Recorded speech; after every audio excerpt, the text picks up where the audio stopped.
Mark's basically our third roommate who never signed the lease, an unofficial, permanent fixture in our lives. The guy can swing by at 2 a.m. for a video game marathon, polish off the last slice of pizza without asking, and still leave me laughing so hard I forget to be annoyed. So when he showed up at my door last Thursday, rain-soaked and looking like he'd seen his own ghost, I knew something was deeply wrong. I braced for bad news. He sat at the kitchen table, his hands trembling so hard my coffee sloshed onto the wood. He didn't even notice. He just stared at me, his eyes hollowed out, and said, "You need to hear what Ethan's been up to. And it's ugly." My mind raced through a horrifying Rolodex of possibilities. First, I thought gambling debt, then maybe a secret illness, like cancer. Nope. Somehow, the truth was uglier than both.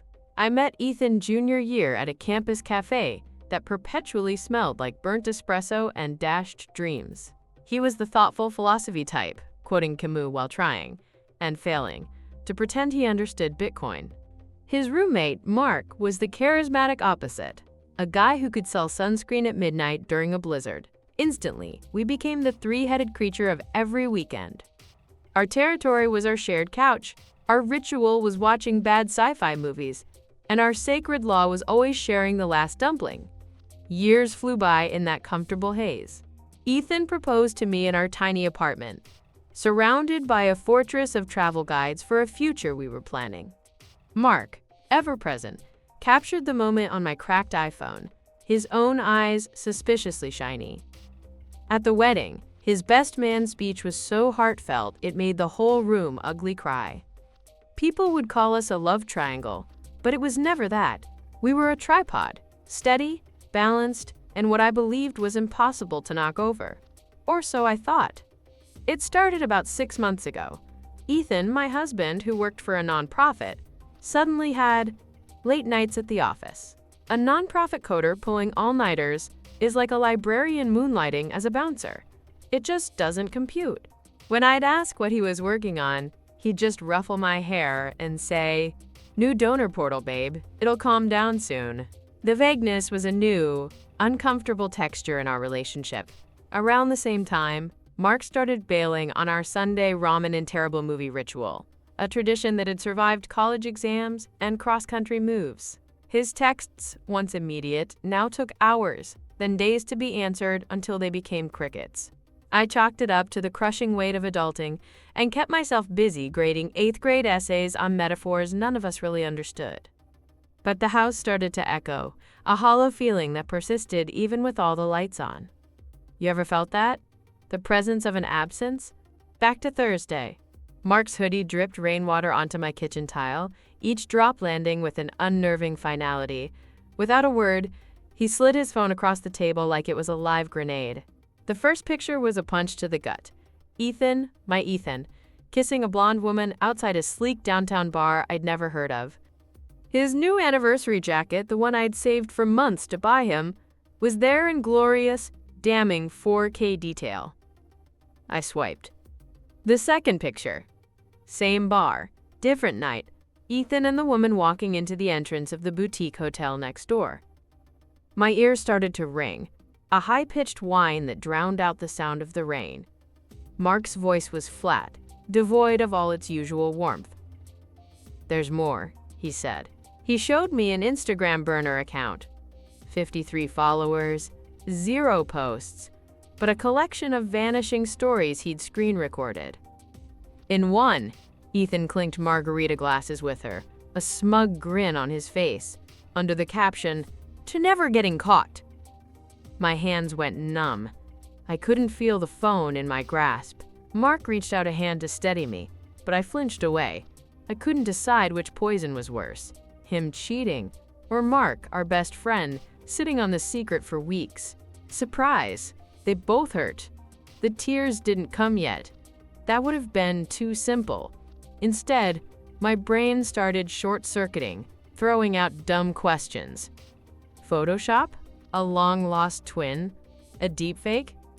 Mark just looked at me with pity and pulled up the live stream he'd caught. My mind just turned into elevator music, a bland, repetitive tune meant to distract from the fact that I was plummeting. He finally broke the silence, his voice barely a whisper. "I'm so sorry you're finding out like this." And in that moment, I realized I wasn't sure which betrayal felt heavier, Ethan's infidelity or Mark's silence. Turns out they're the same stab wound, just delivered from a different angle. I drove to Ethan's office parking lot and spent 20 minutes just practicing how to breathe like a normal human being. In and out. My hands were shaking on the steering wheel. When he finally walked out of the building, tie crooked and a weary look on his face, I rolled down the passenger window and said his name. Just once. He froze, a perfect cliché of a raccoon in headlights. I let the silence stretch until it was painful. Then, I whispered, "Hotel on 5th. Margaritas, to never getting caught. Anything you want to tell me?" He opened his mouth, a fish gasping for air, then closed it. Opened it again. Nothing came out. The fluorescent parking lot lights buzzed louder than either of us. His first words, when they finally stumbled out, were the most insulting of them all. "It's not what you think." "Oh, buddy, it never is it?" We drove home in separate cars. It was the longest 10-minute drive of my life.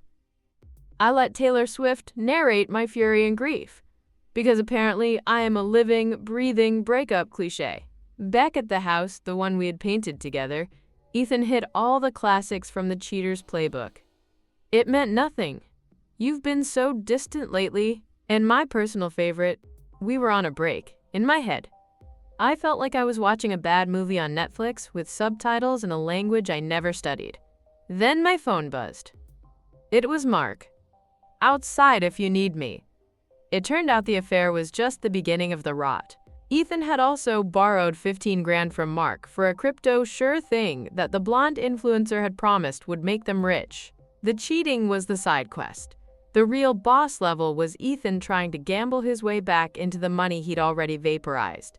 Layers, people. This wasn't just an onion. It was an onion dipped in acid. Mark was waiting on the porch swing, which groaned under his weight. He immediately took off his hoodie and gave it to me, because the November wind is rude and doesn't care about your life imploding. He confessed he'd found out 3 weeks earlier, when a drunk and panicked Ethan had shown up at his door at 3 a.m., crying and swearing he'd fix it. Mark had spent the next 3 weeks tailing him, hating himself as the pile of screenshots grew. "I hated keeping it from you," he said, his voice finally cracking. "Every second felt like a lie, but I didn't want to nuke your marriage on a maybe. I had to be sure. Loyalty is messy. Sometimes it looks like protection, and sometimes it looks like enabling.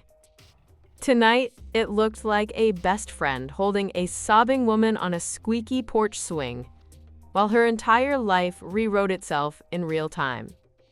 Around 2 a.m., Ethan packed a duffel bag for his brother's couch. There was no screaming match, just a heavy, suffocating silence. His taillights vanished down the street, and the house suddenly felt 3 sizes too big, the emptiness roaring in my ears. I texted my sister, "Code red, need you tomorrow." The reply was instant, a thumbs-up emoji, followed by a voice memo of her clearly sprinting to her car. Mark refused to leave me alone, crashing on the couch that used to be our shared territory. We didn't do big, dramatic speeches.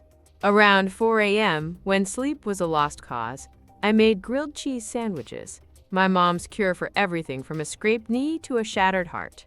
We ate in silence, the crumbs falling on our pajamas like punctuation marks in a sentence nobody taught us how to write. 3 weeks later, I'm on the adult trauma scavenger hunt. Therapy appointments, consultations with lawyers, changing passwords on shared accounts. Ethan's texts are a chaotic mix of desperate pleas, ranging from, "I'll do anything to fix this," to checking into sex addiction rehab. I haven't replied to a single one. The blonde? Turns out she's a career professional at this particular dance. Her DMs are a virtual museum of crying emojis and angry messages from other wives. Saturdays, which used to be for us, are now for coffee with Mark. We sit at my kitchen table where the whole thing blew up, and we grade my 8th grade quizzes. We argue over whether all right is a crime against grammar. It is. Ethan's mom calls me weekly, her voice trembling as she asks, Is there any hope? I have to gently tell her that I'm fresh out of that particular currency. If you've ever found yourself sitting on the kitchen floor at 3 a.m., wondering how an entire decade of your life can unravel in a single conversation, then congratulations. You're in the worst club, but it has the best members. Drop your story in the comments below. There's no judgment here, just solidarity. Smash that subscribe button if you want more mess, more honesty, and more proof that we can survive the wreckage. And a final thought. If you're the friend holding the secret, remember this. Truth delayed is still a form of betrayal. Say it sooner. It still hurts, but it hurts less that way. I used to think marriage was a fortress, with stone walls and a moat to keep the bad things out. Turns out it's more like a sandcastle. It looks beautiful and solid at high tide, but one sneaky wave can wash it all away, leaving you picking glitter and broken shells out of your socks. The hardest part isn't surviving the wave, it's the quiet aftermath, deciding whether you have the strength to rebuild or if it's time to walk away and just rinse the grit from your skin. I haven't decided yet, but I know this. The next castle I build will have stronger foundations. Or maybe, just maybe, I'll finally learn how to swim. Either way, I'm watching the horizon this time,